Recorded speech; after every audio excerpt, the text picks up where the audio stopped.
जय हिंद, जय भारत, जय उत्तराखंड, जय जवान, जय किसान, जय संविधान, जय मातृशक्ति, जय युवा शक्ति, जय नागरिक शक्ति। आप सभी सम्मानित भाई बहनों को मेरा सादर प्रणाम। मेरे भाई बहनों, जैसे कि आप सभी सम्मानित भाई बहनों को पता है कि आज 24 जनवरी को बालिका दिवस है और हमारे देश में हर चाहे वो दिवस हो या त्यौहार सिर्फ एक मनाने का टूल किट रह चुका है। महत्व या तो लोग समझते नहीं हैं या समझना नहीं चाहते हैं। किसी भी दिवस का, किसी भी त्योहार का, किसी भी शब्दों का, किसी भी पदकथ का या किसी भी प्रतीक का महत्व वर्तमान समय में कोई भी नहीं समझना चाहता, उसे फॉलो नहीं करना चाहता, बस सिर्फ मनाना चाहता है, जानना कोई भी नहीं चाहता। मेरे भाई बहनों, आप लोग जरा बालिकाओं के ऊपर हो रहे अत्याचार के बारे में रिसर्च करें और देखें कि देश में माँ की कोख से लेकर ससुराल के दहलीज से लेकर घर परिवार, रिश्ते, समाज, जाति, धर्म, राजनीति, पद, कद, धन दौलत, सभी जगह महिलाओं का ब्रूटली शोषण हो रहा है और खासकर उन मासूम बच्चियों का जो अपने अधिकारों के लिए लड़ना नहीं जानती, नहीं लड़ सकती, परिपक्व नहीं है, जो मासूम हैं, जो छोटी हैं, यानी कि 6-6 महीने की बेटियां, 2-2, 3-3, 4-4, 5-5, 6-6, 7-7, 8-8, 9-9, 10-10 साल की बेटियां, 11-12 साल की बेटियां, यानी कि नाबालिग बच्चियां। हालांकि इस देश में बालिग बच्चियों के अंदर भी इस प्रकार का साहस कभी भरा नहीं गया कि वो अपने अधिकारों के लिए लड़े, लेकिन नाबालिगों के साथ जो शोषण किया जाता है हर तरीके से, हर तबके के द्वारा। कल मैंने एक पोस्ट लिखा था कि इस पुरुष प्रधान समाज में यदि सबसे ज़्यादा अत्याचार किसी पे हुआ वो है नारी, वो है स्त्रियां, यानी कि हमारी माँ बहन बेटियां। सबसे ज़्यादा संस्कारों के नाम पे, जाति धर्म के नाम पे कोई अत्याचार किसी ने सहा, वो हैं इस देश की स्त्रियां, माँ बहन बेटियां। यानी कि हमारे देश की माँ बहन बेटियों को संस्कारों के नाम पे, जाति के नाम पे, धर्म के नाम पे, पदकथ के नाम पे अनेक अनेक प्रकार से यातनाएं दी गई। कुल मिलाकर के जब कभी भी हम जिस किसी चैप्टर को, जिस किसी भाग को, जिस किसी धर्म को, जाति को, ग्रंथों को समझने की कोशिश करते हैं, किसी भी युद्ध को समझने की कोशिश करते हैं, तो वह युद्ध महिलाओं के शोषण पे खड़ा होता है और महिलाओं के शोषण पे ही उस युद्ध का अंत होता है। यानी कि पितृसत्तात्मक सोच द्वारा गढ़े गए प्रत्येक विध्वंस हमेशा नारी विरोधी रहा है। मैं बार बार जिक्र नहीं करना चाहूंगी, लेकिन मैं नारियों से कहना चाहूंगी, अब तो आपको जागना होगा, आपको समझना होगा, आपको अपने हिस्से का इतिहास स्वयं रचना होगा, अपने हिस्से का भूगोल स्वयं बनाना होगा, आपको अपने हिस्से का ग्रंथ स्वयं रचना होगा, आपको अपने हिस्से का संविधान भी स्वयं लिखना होगा और उसमें लिखना होगा कि बुर्का हो या पर्दा, घूंघट स्त्रियों के चेहरे पे नहीं, बलात्कारियों के आंखों पे होना चाहिए। आपको लिखना होगा संस्कारों में मानव की जन्मदाता स्त्रियों को नहीं, स्त्रियों से के पेट से जन्म लेने वाले पितृसत्तात्मक सोच को रहना चाहिए। आपको लिखना होगा कि स्त्रियां किसी भी जाति, धर्म, पद, कद, परिवार किसी के भी मोहताज नहीं है। स्त्रियां अपने आप में निर्माण करता है और निर्माण किसी पे आधार नहीं होता। आपको बोलना होगा अपने अधिकारों के लिए। कौन आपको यहाँ न्याय देगा? और सवाल यह है, 100 सवाल, बात की एक बात आप बताइएगा कि आप किससे सुरक्षा करोगे? जब हम इतिहास के पन्ने टटोलते हैं, जब हम भूगोल के संदर्भ में पढ़ते हैं, जब हम धार्मिक मान्यताओं के बारे में पढ़ते हैं, तो सब तो हमारे शोषक हैं। आप बताइएगा कि धर्म के नाम पे किस चीज का निर्माण किया गया? स्त्रियों के लिए। यहाँ धर्म के नाम पर महिलाओं का शोषण किया गया, खून बहाया गया। अभी तक आप पूरे इतिहास, भूगोल, धर्म ग्रंथों को उठाइएगा, यहाँ धर्म के नाम पे सिर्फ लहू बहाया गया, जाति के नाम पर सिर्फ छुआछूत किया गया, लिंग के नाम पर सिर्फ हत्या की गई। न केवल भ्रूण हत्या, बल्कि दहेज प्रथा में, बल्कि अलग अलग जगहों पे लिंग को यानी कि महिलाओं को अबला बनाकर, कमजोर करके उनका शोषण किया गया। पितृसत्तात्मक सोच द्वारा जो भी गढ़ा गया, जो भी जाति गढ़ी गई, तो उसमें छुआछूत भर दिया गया, यानी कि शोषण करने के लिए जाति गढ़ी गई ताकि महिलाएं कंट्रोल में रहें। धर्म गढ़ा गया तो लहू बहाया गया। धर्म के नाम पर आज तक एक भी जीवन को जान नहीं दी गई, एक भी जीवन को बचाया नहीं गया। धर्म के नाम पर जीवने लहू बहाया गया, लहूलुहान किया गया धरती को।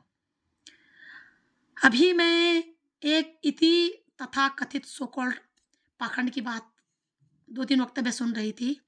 इति, यदि आपको पता हो, जो शायद भाजपा का प्रवक्ता है, क्या है, ये वक्तव्य मेरे नहीं है, उस पापी के वक्तव्य हैं। वो कह रहा है भाजपा के नेत्रियों के लिए कि भाजपा में बोला ऐसी कोई नेत्रियां नहीं है जिन्हें किसी नेता के साथ न जाना पड़े, यानी कि उसका अर्थ अलग है, वो मैं अपने शब्दों में नहीं बयान करना चाहती। उसका कहना है कि एक नेता से होकर दूसरे नेता के पास भाजपा के महिलाओं को जाना पड़ता है। एक वक्त में वो कह रहा है कि महिलाओं पे दिमाग नहीं होता। ऐसी तो इन पापियों की सोच है। ये पापी महिलाओं के रक्त से सींच करके, महिलाओं के कोख से जन्म लेकर के, महिलाओं के स्तनपान करके, महिलाओं के आंचल में बड़े होकर इस प्रकार की बकवास करता है महिलाओं के पास। इसे शर्म नहीं है कि इसने एक स्त्री से जन्म लिया है। यदि वो स्त्री कमजोर है, यदि उस स्त्री पे दिमाग नहीं है, तो फिर तेरे पे दिमाग कैसे हो सकता है? फिर तू ताकतवर कैसे हो सकता है? यदि मनुष्य को जन्म देने वाली स्त्री कमजोर है, अबला है, उस पर दिमाग नहीं है, तो जाहिर सी बात है कि उसकी संतानों पे भी दिमाग नहीं होगा। उसकी संतानें भी कमजोर होंगी, उनकी संतानें भी नादान होंगी, निर्बुद्ध होंगी। तो ये ऐसी मानसिकता रखने वाले लोग दरअसल स्त्रियों के ऊपर कमियां नहीं निकाल रहे होते हैं, वो अपनी बुद्धि विवेक पे सवाल उठा रहे होते हैं। जब स्त्री कमजोर है तो स्त्री के कोख से जन्म लेने वाला पुरुष कैसे सशक्त हो सकता है, कैसे महान हो सकता है, कैसे बुद्धिजीवी हो सकता है? तो मैं स्त्री से कहना चाहूंगी कि आप एक बार गहनता से सोचें कि जो पितृसत्तात्मक सोच द्वारा रचा गया आपके इर्द गिर्द, यदि इस सोच ने जाति बनाई, तो जाति में छुआछूत करके समाज का कोई भला नहीं करा। लिंग में भेदभाव किया, हालांकि लिंग इसने पितृसत्तात्मक सोच ने नहीं बनाया, लिंग प्रकृति की देन है। उस लिंग में भी इन्होंने भेदभाव कर दिया कि महिला लिंग जो है कमजोर होता है, यानी कि स्त्री लिंग कमजोर होता है और पुल्लिंग जो है ताकतवर होता है। लिंग के नाम पे माँ के कोख में उस अजन्मी बेटी को मार देना, इसमें स्त्रियों की कहाँ भलाई है? और इसमें स्त्रियों को, बेटियों को किससे बचाना है? अपने ही लोगों से। यानी कि स्त्रियों को, महिलाओं को, माँ बहन बेटियों को यदि बचाना है तो वो बचाना है पितृसत्तात्मक घटिया सोच से, उस धूर्त मानसिकता से जो स्त्रियों के कोख से जन्म ले करके स्त्रियों को कायर समझते हैं, कमजोर समझते हैं, अबला समझते हैं या जानबूझकर कमज़ोर करने की कोशिश करते हैं, जाति, धर्म, संस्कारों के नाम पे, या स्त्रियों को वस्तु समझते हैं। उस पापी सोच से स्त्रियों को बचाने की आवश्यकता है। जो प्रकृति की देन है, स्त्रीलिंग, पुल्लिंग, अदरलिंग, ये पितृसत्तात्मक सोच उस लिंग पे भी भेदभाव करता है। पहली बात तो उस भेदभाव से स्त्रियों का क्या भला होने वाला है, जवाब मुझे ज़रूर देना कमेंट में। सेकंड थॉट्स, संस्कारों के नाम पे बेटियों को इस कदर प्रोग्रामिंग किया जाता है उनके ब्रेन को कि वो अपने बारे में सोच ही ना सके। वो अपनी क्षमता के बारे में, अपने अस्तित्व के बारे में, अपने आत्मसम्मान के बारे में, अपनी चेतना के बारे में, अपने चैतन्य के बारे में सोच ही ना सके। उन्हें लगे कि हम टूल किट हैं। कभी माँ बाप के बातों का मान रखेंगे, कभी भाई बहनों के बातों का मान रखेंगे, कभी सासुर के बातों का मान रखेंगे, कभी पति के बात का मान रखेंगे, कभी बच्चों के बात का मान रखेंगे, कभी समाज की बात का मान रखेंगे, कभी जाति की, कभी धर्म की, कभी पद, कभी कद, कभी राजनीति, कभी अलाना फलाना, लेकिन अपने अस्तित्व का मान नहीं रखेंगे, अपनी क्षमता का मान नहीं रखेंगे कि हमारे अंदर कितनी क्षमता है, हमारे अंदर कितनी ताकत है कि हम क्या कर सकते हैं, हम कितना बेहतरीन तरीके से इस समाज को, इस देश को, इस राष्ट्र को, इस पृथ्वी को संवार सकते हैं। ये क्षमता सिर्फ और सिर्फ महिलाओं के अंदर है। और उसी क्षमता का निर्माण या उस क्षमता पे स्त्रियों के द्वारा बेहतरीन ढंग से काम ना हो तो पुरुष हमें अलग अलग प्रकार से पितृसत्तात्मक सोच तोड़ने की कोशिश करती है। सबसे पहले तो लिंग भेद में कोख में ही बेटियों को मार दिया जाता है। फिर यदि बेटियां पैदा हो जाती हैं तो इस प्रकार से उनके ब्रेन को प्रोग्रामिंग किया जाता है कि वो अपने बारे में सोच ही ना सके, अपनी क्षमता के बारे में ना सोच सके। वो उसे अपने सिवाय बाकी पूरे विश्व की चिंता हो, उसे अपनी माँ बाप की इज्जत की चिंता हो, अपने भाई बहनों की करियर की चिंता हो, अपनी मायके की इज्जत की चिंता हो, उसे अपनी ससुराल की इज्जत की चिंता हो, पति की इज्जत की चिंता हो, बच्चों के भविष्य की चिंता हो, सबकी चिंता हो, समाज की, सबकी, जाति की, धर्म की, लेकिन अपनी ऊपर हो रहे शोषण के खिलाफ वो एक शब्द न बोले। तो ये प्रोग्रामिंग किया जाता है बार बार महिलाओं को, बेटियों को टोक करके। संस्कारों के नाम पे ये प्रोग्रामिंग किया जाता है कि महिलाएं सबकी सेवा करें, लेकिन महिलाओं की सेवा करने के लिए कोई भी आगे ना आए, कभी नहीं आए साथियों। इतिहास के पन्ने आप उठा ले, आप हर ग्रंथों में भी, धार्मिक मान्यताओं में देख लीजिएगा, कहीं नहीं लिखा होगा कि पत्नी को परमेश्वर मानो, पति को परमेश्वर मानो। कहीं नहीं लिखा है कि पुरुषों के ऊपर बुर्का रखो या पुरुषों के ऊपर घूंघट रखो। नहीं, महिलाओं के ऊपर बुर्का रखो, महिलाओं के ऊपर घूंघट रखो। मैं ये जानना चाहती हूँ स्पष्ट शब्दों में, महिलाओं के चेहरे पे अश्लीलता कहाँ है? कहाँ अश्लीलता है महिलाओं के चेहरे पे?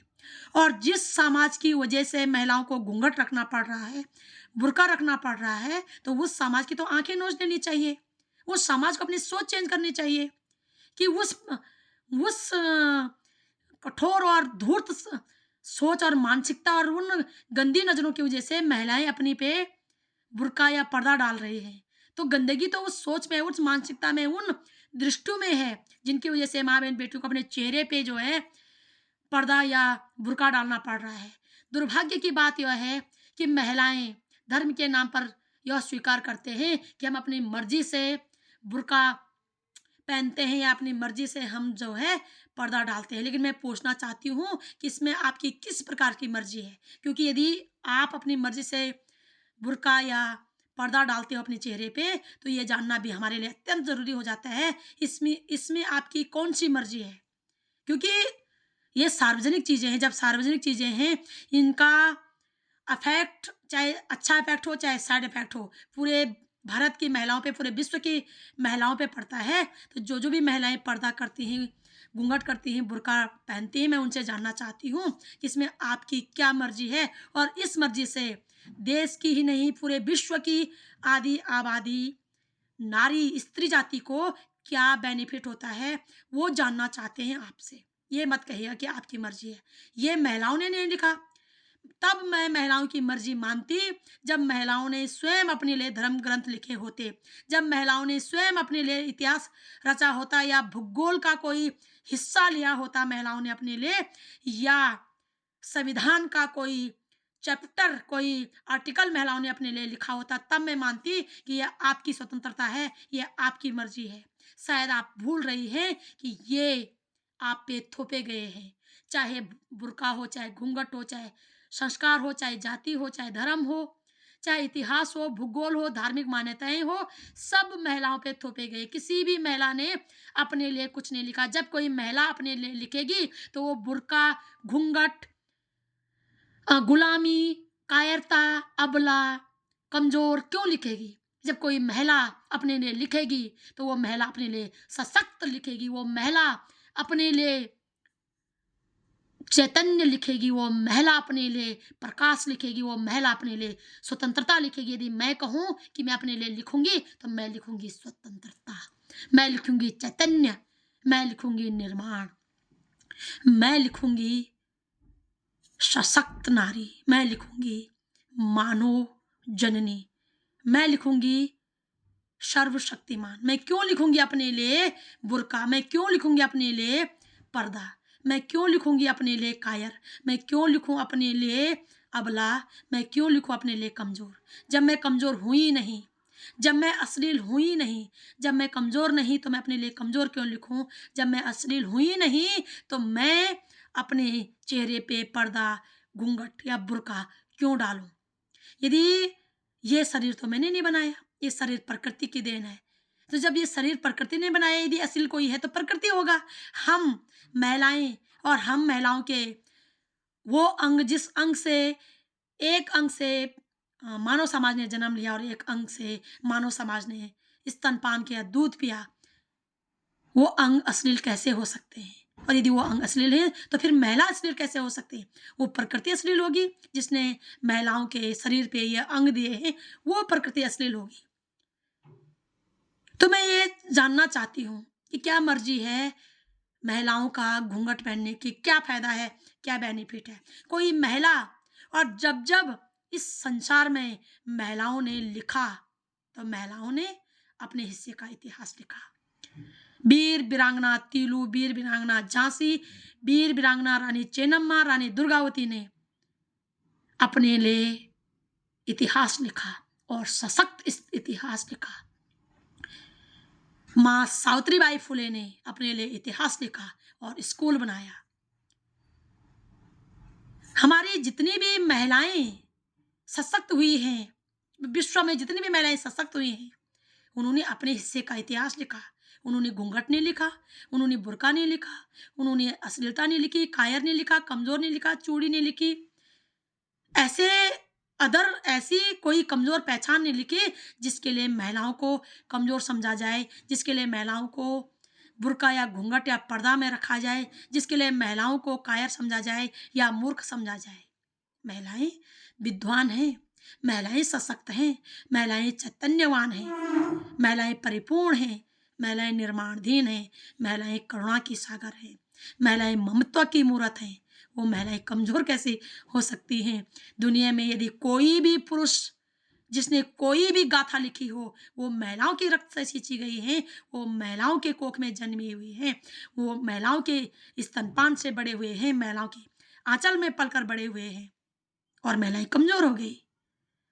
तो मैं स्त्रियों से कहना चाहती हूँ, हे स्त्रियों, जो कुछ भी आपके इर्द गिर्द आडंबर रचा गया पितृसत्तात्मक सोच के द्वारा, पुरुष प्रधान समाज के द्वारा, वो समझता है, बहुत चालाक है, वो समझता है यदि महिलाओं को अपनी क्षमता का पता चल गया, यदि महिलाओं को अपने अस्तित्व का पता चल गया, यदि महिलाओं को अपनी चैतन्य का पता चल गया, यदि महिलाओं को अपनी आज़ादी का पता चल गया, अपनी शक्ति का पता चल गया, तो इनकी सारी मूर्खता धरे के धरे रह जाएगी।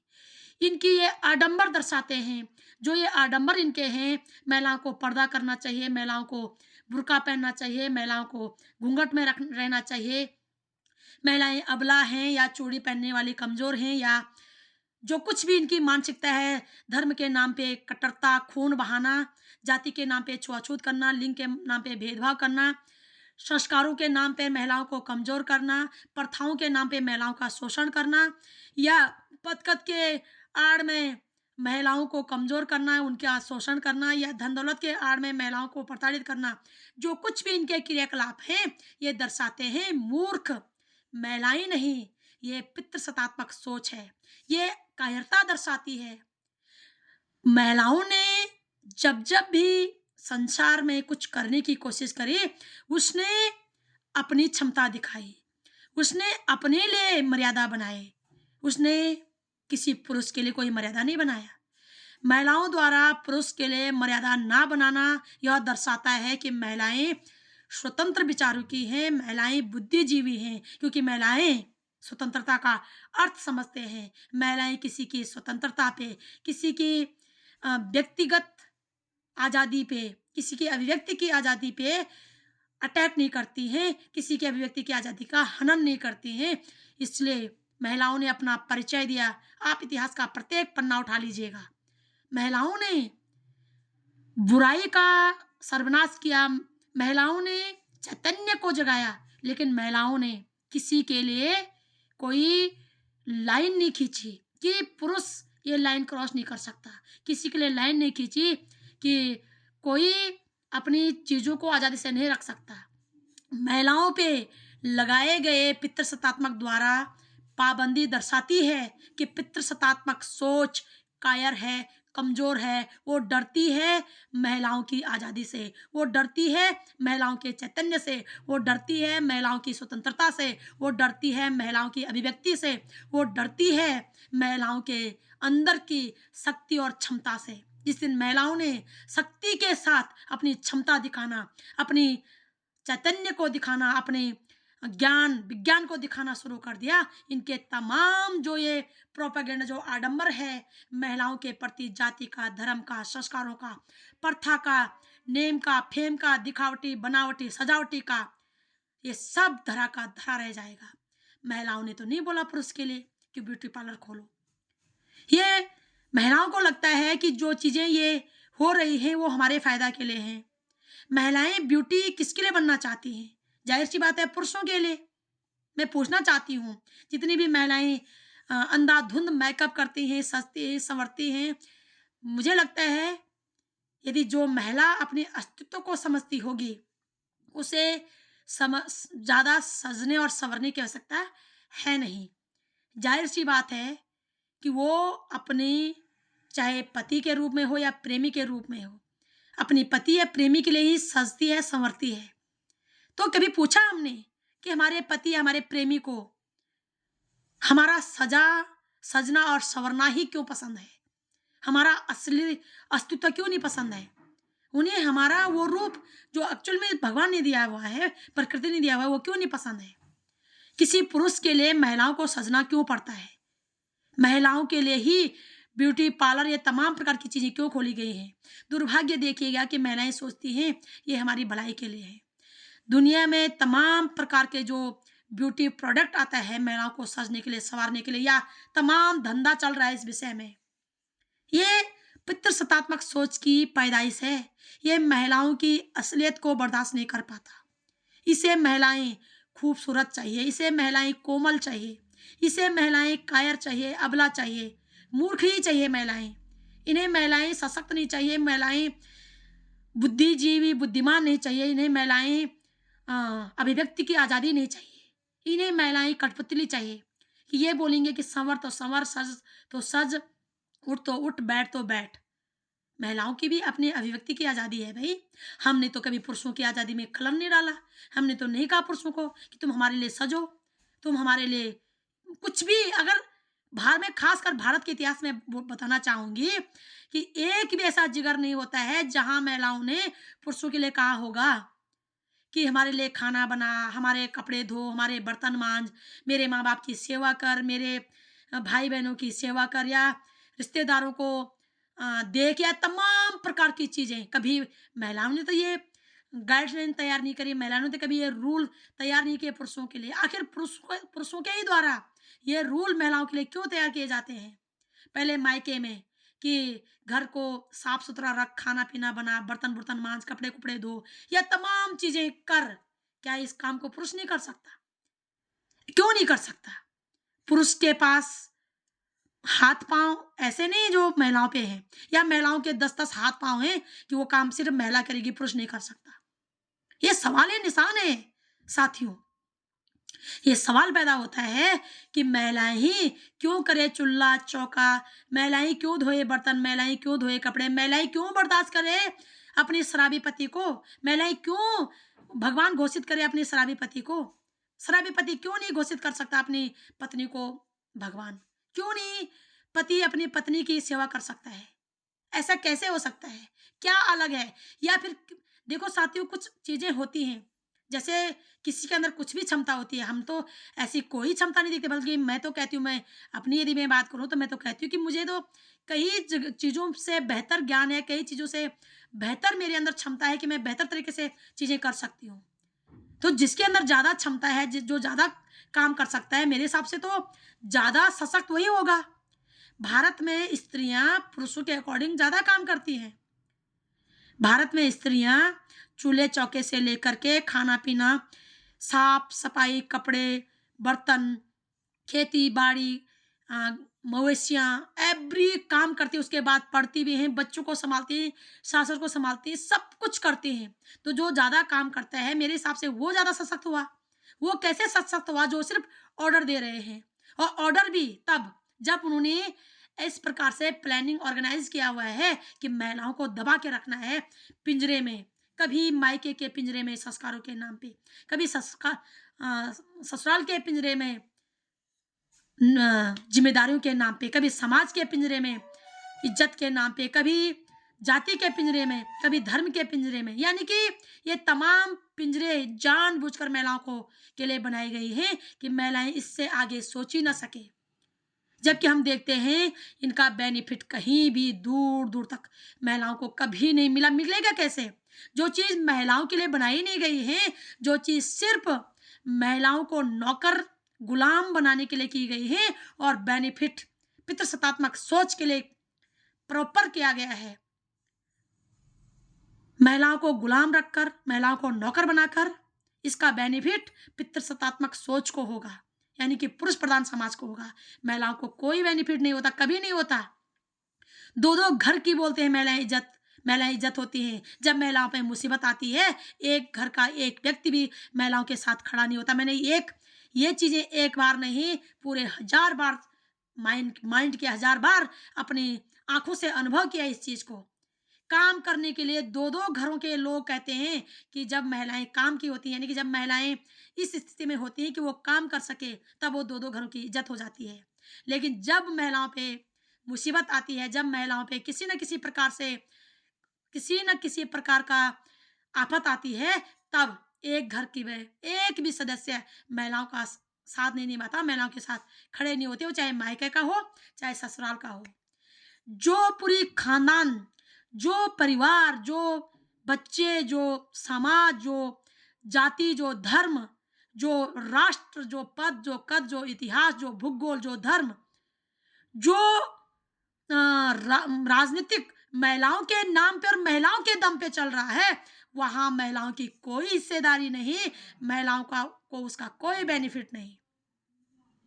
इसलिए मैं इस देश की महिलाओं से कहना चाहूंगी कि सचमुच में तुम्हें अपने हिस्से का इतिहास लिखना है, तुम्हें अपने हिस्से का भूगोल पे कब्जा करना है, तुम्हें अपने हिस्से का संविधान बनाना है, तुम्हें अपने हिस्से का ग्रंथ लिखने हैं, और तुम्हें पितृसत्तात्मक द्वारा बनाए गए इस माया जाल को, इस षड्यंत्र को तोड़ना है। इससे तुम्हें बाहर निकलना है, जिससे तुम्हें कभी बेनिफिट नहीं हुआ, कभी नहीं होगा, आज तक नहीं हुआ, अब कैसे होगा?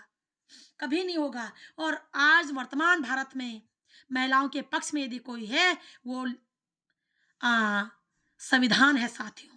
संविधान महिलाओं के पक्ष में है, जो महिलाओं को अभिव्यक्ति की आज़ादी देता है, जो महिलाओं को धन संपदा रखने की आज़ादी देता है, जो महिलाओं को बोलने की आज़ादी देता है, अब एवरी नौकरियों की आज़ादी देता है, अपनी क्षमता को निखारने की आज़ादी देता है, अपनी हिसाब से काम करने की आज़ादी देता है, वो है सिर्फ संविधान। संविधान के सिवाय पितृसत्तात्मक द्वारा बनाए गए एक भी परिवेश, एक भी मान्यता, एक भी काम महिलाओं के पक्ष में नहीं है। यह महिलाओं को समझना पड़ेगा। इसलिए इस देश की समस्त मातृशक्ति से मैं कहना चाहूंगी, आपको जागरूक होना पड़ेगा। और मैं पूछना चाहती हूँ पितृसत्तात्मक सोच से पितृ सत्तात्मक सोच के द्वारा बनाए गए जो कुछ भी बनाए गए क्रियाकलाप है, जो भी है, चाहे वो शादी के नाम पे कन्यादान हो, चाहे प्रथाओं के नाम पे दहेज प्रथा हो, चाहे संस्कारों के नाम पे महंगा पितृ सत्तात्मक द्वारा रचा गया जो कुछ भी है, वहाँ उसमें महिलाओं का कहाँ बेनिफिट हुआ? कहाँ? बचपन से ही महिलाओं को छोड़ना ही पड़ता है। कभी अपनी मायके के लिए, अपनी मायके के अपने भाइयों के लिए खासकर अपनी कई इच्छाओं की कुर्बानी करनी पड़ती है। ससुराल के लिए अपना पूरा मायका ही छोड़ना पड़ता है। बच्चों के लिए अपना पूरा शरीर वो सब कुछ त्यागना पड़ता है। फिर कभी अत्याचार भी होता है, तो इसलिए मैंने बोलने मतलब ये षड्यंत्र रचा कि तुम इसलिए नहीं बोलोगी कि परिवार की इज्जत जाएगी। यानी कि इस प्रकार से डिजाइन किया गया चीजें कि शोषण सहना उचित है, लेकिन महिलाओं के ऊपर जो शोषण किया जा रहा है उसके बारे में बोलना उचित नहीं है। यहाँ महिलाओं के ऊपर हो रहे शोषण को उचित ठहराया गया है। मैं इस पितृसत्तात्मक सोच से पूछना चाहती हूँ, आपके द्वारा रचाए गए जो कुछ भी आपने रचाया है और उसे तुम फॉलो कर रहे हो, आपकी घर की महिलाओं को उसका क्या बेनिफिट हुआ? कहाँ बेनिफिट हुआ? यदि हम अपनी माँ बनने के प्रोसेस के भी संदर्भ में कहना चाहेंगे, तो क्या कष्ट महिलाओं को नहीं होता है साथियों? उस कष्ट को झेलने के लिए वो व्यक्ति भी शामिल नहीं हो सकता, नहीं चाहकर भी नहीं हो सकता। बहुत से लोगों को, ऐसा मैं नहीं कहूँगी, बहुत से लोगों को तकलीफ होती है, दर्द होता है, लेकिन वो व्यक्ति चाहकर भी उस सिचुएशन को महिलाओं को हेल्प नहीं कर सकता। जो सिचुएशन 9 महीने तक महिलाएं मतलब तरीके से खड़ी नहीं हो पा सकती, मतलब असहज महसूस करती हैं, तकलीफों से गुजरती हैं। यहाँ मैं पूछना चाहती हूँ, पितृसत्तात्मक सोच द्वारा रचे गए, गढ़े गए जो कुछ भी आपने बनाया है महिलाओं के इर्द गिर्द, कहाँ काम आता है? अकेले ही महिलाएं 9 महीने तक अपने शिशु का वजन उठाती हैं। तुम्हारा जाति, तुम्हारा धर्म, तुम्हारे संस्कार जो महिलाओं के ऊपर बनाए गए हैं आप लोगों के द्वारा, तुम्हारी प्रथाएं, तुम्हारे नियम कानून कहाँ काम आते हैं? कहाँ हेल्प करती हैं महिलाओं को उस शिशु का वजन उठाने में?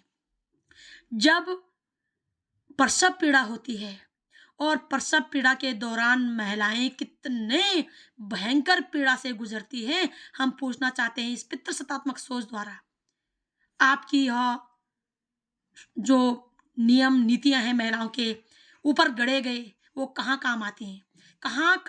क्या काम आती हैं? आपकी जाति महिलाओं के उस प्रसव पीड़ा को कम करने के लिए कहाँ काम आता है? आपका धर्म महिलाओं की प्रसव पीड़ा को कम करने के लिए कहाँ काम आती है? तुम्हारे द्वारा रचाए गए प्रथा, तुम्हारे द्वारा गढ़ाए गए वो संस्कार, वो तमाम चीजें कहाँ काम आती हैं? महिलाएं तो अकेले झेलती हैं, अकेले अपने शिशु का वजन उठाते हैं, अकेले अपने शिशु का प्रसव पीड़ा, शिशु के जन्म के दौरान प्रसव पीड़ा झेलती हैं, अकेले ही सब कुछ झेलती हैं महिलाएं, सब कुछ झेलती हैं। यदि कोख में भी भ्रूण हत्या होती है तो कोख में मरने वाली बेटी भी उस दर्द को अकेले झेलती है, और जिस माँ के कोख में उस भ्रूणों को मारा जाते हैं वो माँ भी अकेले उस दर्द को झेलती है। यदि कन्यादान करते हो तो उस कन्यादान के समय जो अपने घर बार को छोड़ना पड़ता है एक बेटी अकेले झेलती है, और जो ससुराल में उस बेटी को झेलना पड़ता है, सुनना पड़ता है, वो अकेले झेलती है। तो हमने तो आज तक जितना भी हमने अनुभव किया, 40 साल मेरी भी उम्र हो चुकी है, और हमने जितना भी अनुभव किया इस 40 साल की उम्र में, जो कुछ भी हमने अनुभव किया बचपन से लेकर आज तक, हमें तो कहीं अपनी हेल्प नजर करते हुए नहीं आया। तुम्हारे द्वारा गढ़े गए जाति, तुम्हारे द्वारा गढ़े गए धर्म, तुम्हारे द्वारा गढ़े गए संस्कार, तुम्हारे द्वारा गढ़े गए प्रथाएं, बल्कि ये हमारी आज़ादी में, ये हमारी स्वतंत्रता में, ये हमारी मुक्ति में आड़ा आए। ये आड़ा जब हमने मुक्ति होना चाहा, जब हमने चाहा कि हम भी पढ़ना चाहते हैं, तुम्हारे द्वारा गढ़े गए ये संस्कार हमारी शिक्षा में आड़े आए कि नहीं, घर का भाई को पहले पढ़ाना चाहिए। जब हमने भी कुछ अच्छा खाना चाहा, कुछ अच्छा पहनना चाहा, तो तुम्हारे द्वारा गढ़े ये संस्कार हमारे आड़े आए कि नहीं, पहले घर के पुरुषों को अच्छा खाने के लिए दो, पहले घर के पुरुषों को अच्छा पहनने के लिए दो। जब हमने अपने मायके ससुराल में भी कहीं पे थोड़ा-सा अपनी मर्ज़ी का कुछ करना चाहा, तो तुम्हारे द्वारा गढ़े गए ये संस्कार हमारे आड़े आए, हमारी मुक्ति के आड़े आए। और आज भी हर चीज़ हमारी मुक्ति के आड़े आ रही है। पितृसत्तात्मक सोच द्वारा गढ़े गए हर पाप, हर षड्यंत्र जो महिलाओं के ऊपर थोपे गए हैं, वो आड़े आ रहे हैं। कोई बेटी पढ़ना चाहती है, कहीं बढ़ना चाहती है अकेले, तो पितृसत्तात्मक द्वारा बुरी नज़र जो बेटियों पे गाड़ी हुई है, किससे? मैं जानना चाहती हूँ कि किससे बेटियों को बचाना है भई? माँ के कोख में बेटियों को मार रहे हो, ससुराल की दहलीज में बेटियों को मार रहे हो, प्रेमी बनकर बेटियों को मार रहे हो, जाति के नाम पर बेटियों को नोच रहे हो, धर्म के नाम पे बेटियों को नोच रहे हो, पदकदों के नाम पे बेटियों को नोच रहे हो। तो यदि कोई बेटी चाहेगी भी कि मैं आगे बढ़ूँ अपने दम पे, मैं अपने दम पे कुछ करूँ, तो तब तक तो वीवीआईपी जो बेटी अंकिता ने चाहा कि मैं थोड़ा पैसा कमाऊँ, थोड़ा अपनी माँ-बाप की स्थिति को सही करूँ, तो वहाँ तो समाज के दरिंदे ये पते की बात जानते हो, पते की बात क्या है कि महिलाओं के साथ सारा शोषण, जाति, धर्म, संस्कार, प्रथा, नियम, कानून, पद, कद, धन, दौलत, नेम, फेम के नाम पे होता है। सो कॉल्ड सुख के नाम पे अत्याचार होता है। ये दुर्भाग्य है इस देश में। माँ बहन बेटियों के साथ सारा कृत्य, सारा कांड जाति धर्म के आड़ में होता है, पद कदों के आड़ में होता है, धन दौलत के आड़ में होता है, सो कॉल्ड वीवीआईपी के आड़ में होता है। और वीवीआईपियों के लिए, बलात्कारियों के लिए वीवीआईपी का नाम दिया जाएगा और अपने कुकृत्य के लिए एक्स्ट्रा सर्विस के नाम दिया जाएगा। और महिलाएं बेचारी की बेचारी रह गई। इनके द्वारा षड्यंत्र को फॉलो करते करते महिलाएं बेचारी की बेचारी हैं। इसलिए मैं महिलाओं को दो टूक कहना चाहूंगी, मेरी माँ बहन बेटियों, कि पितृसत्तात्मक द्वारा गढ़े गए षड्यंत्र को मानना आज अभी इसी वक्त से बंद करो। ये आपके ना मुक्ति के द्वार हैं, ना ही ये आपके न्याय सुरक्षा के अधिकारों के संरक्षक हैं।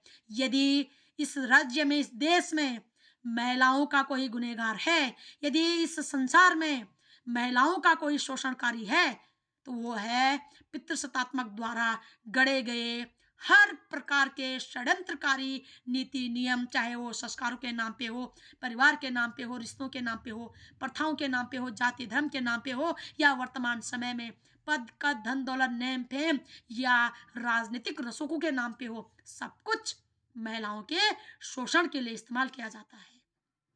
और फिर यही धूर्त मानसिकता सोशल मीडिया पे या अदर जगहों पे बालिका दिवस मनाएगी। बालिकाओं का महत्व, स्त्रियों का महत्व यह पितृसत्तात्मक सोच आज तक नहीं समझा। और ये पितृसत्तात्मक सोच दिवस मनाएगा। दिवस नहीं चाहिए हमें, नहीं मनाना हमें दिवस, हमें आज़ाद रहना है। और हम एक ही विनम्र प्रार्थना करेंगे कि बुर्का घूंघट महिलाओं के ऊपर नहीं, उस कुदृष्टि के ऊपर डालें जो महिलाओं को वस्तु समझते हैं और महिलाओं को नोचने के लिए आतुर बने बैठे हैं। संस्कार महिलाओं को नहीं, उन पापियों को दें जो महिलाओं को गुलाम रखना चाहते हैं, कमजोर करना चाहते हैं, महिलाओं को कायर समझते हैं। क्राइटेरिया, मर्यादा, नियम, कानून महिलाओं के लिए नहीं, उन पुरुषों के लिए बनाएं जो अपने अहंकार के वशीभूत होकर महिलाओं पर अत्याचार करते हैं। नियम कानून उन पापियों के लिए होने चाहिए जो आउट ऑफ कंट्रोल हैं, ना कि महिलाओं के लिए। आशा नहीं, पूर्ण उम्मीद करूंगी कि आप लोग मेरे इस विषय को आज समझेंगे और पूर्ण रूप से इस देश की मातृशक्ति अपनी मुक्ति से आज़ाद होंगे। और मैं कहना चाहती हूँ, यदि महिलाओं की न्याय सुरक्षा किसी से करनी है तो वो है पितृसत्तात्मक सोच से, वो है पितृसत्तात्मक सोच द्वारा रचे गए महिलाओं के खिलाफ षड्यंत्रकारी नियम कानूनों से। वो कानून, नियम कानून चाहे जाति के नाम पे हो, धर्म के नाम पे हो, परिवार के नाम पे हो, संस्कारों के नाम पे, प्रथाओं के नाम पे हो, किसी के भी नाम पे हो, उन षड्यंत्रकारी नियम कानूनों से, उन मान्यताओं से महिलाओं को आज़ाद होना है। और इतना आज़ाद कि हम ना किसी का शोषण करें, ना ही अपना शोषण होने दें। वैसे भी महिलाएं किसी का शोषण करती नहीं है तब तक, जब तक कोई उस पर उंगली नहीं उठाता, जब तक कोई उसके शान के खिलाफत में नहीं बोलता। आज तक ऐसी कोई हिस्ट्री नहीं है कि जो महिलाओं ने पहले किसी को नुकसान पहुंचाया हो। जब महिलाओं को प्रताड़ित किया जाएगा, महिलाएं मजबूरन अपनी प्रतिशोध का बदला लेती हैं। आशा नहीं, पूर्ण उम्मीद करूंगी कि महिलाओं की एक मुक्ति का एक ही रास्ता है कि पितृसत्तात्मक मानसिकता से आज़ाद होना, उनके गढ़े गए षड्यंत्र से आज़ाद होना। और आप आज़ाद हैं, आप सशक्त हैं, आप निर्माणकारी हैं, आपसे सशक्त कोई है नहीं। और मैं चाहती हूँ कि संपूर्ण भारत की महिलाएं आज़ाद ख्यालों के, आज़ाद स्वतंत्रता अभिव्यक्ति से काम करें। बहुत बहुत धन्यवाद मेरे भाई।